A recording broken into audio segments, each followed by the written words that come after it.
Qarabağın sıldırım dağları, dumanlı dərələri bu torpaqlar uğrunda döyüşən yüzlərlə igidin pıçıltısını hələ də içində saxlayır.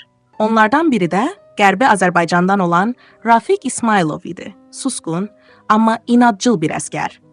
Onun hekayəsi bir filmin deyil, bir millətin yaddaşının sətirlərində gizlidir. Yaralı qaranlıq və əsirlik gecəsi.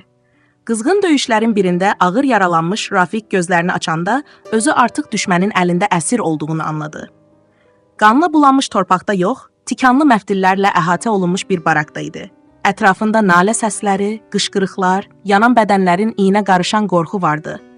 Ən qorxulusu isə o idi ki, Rafiq erməni dilini mükəmməl bilirdi. Amma bunu üzə çıxarsa, digərlərindən daha ağır işgəncə görəcəyini yaxşı bilirdi.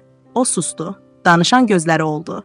Danışan isə ətrafdakı ermənilərin arxayın səsi, diqqətsiz söhbətləri və insanlıqdan uzaq təhqirləri idi. Barakda səssiz fəryadlar. Barakda Rafiq tək deyildi. Onunla bərabər başqa Azərbaycanlı əsirlər də vardı. Kimisi bədəninin böyük hissəsi isti su ilə yandırılmış, kimisi dəmir alətlərlə əzab verilmiş vəziyyətdə idi. Onların susqunluğunda qırılan ümidlər, amma itməyən bir qürur vardı. Generalın oğlu və zəif ümidin cığırı. Bir gecə erməni zabitlərinin arasında danışılan bir xəbər Rafiqin diqqətini çəkdi.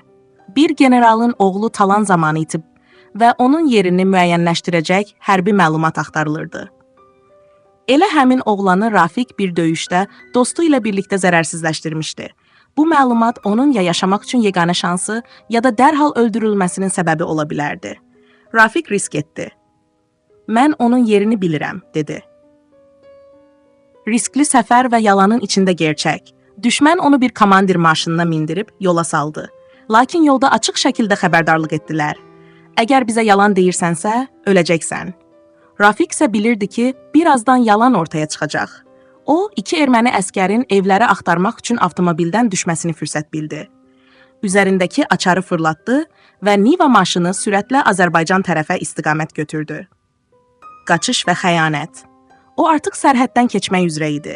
Ürəyində bir dua, gözlərində qorxu və ümidi eyni anda daşıyırdı. Amma təhlükə hələ bitməmişdi.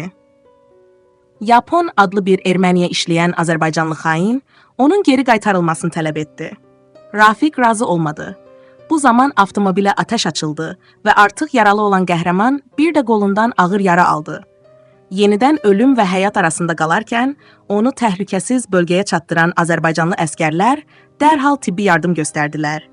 Əməliyyat uğurla başa çatdı, Rafiq sağ qaldı. Sonda, unudulmaz qəhrəmanlıq. Sonradan məlum oldu ki, Rafiqin sürüb gətirdiyi Niva avtomobilinin içi, düşmənin məxfi sənədləri və hərbi avadanlıqla doluymuş. Bu, yalnız bir insanın həyatını qurtarması deyil, həm də bütün orduya strateji informasiya qazandırması idi. Komandanlıq tərəfindən yüksək qiymətləndirilən Rafiq İsmailov, əsirlikdən azadlığa, qorxudan cəsarətə, ölümdən zəfərə uzanan bir yolun adıdır.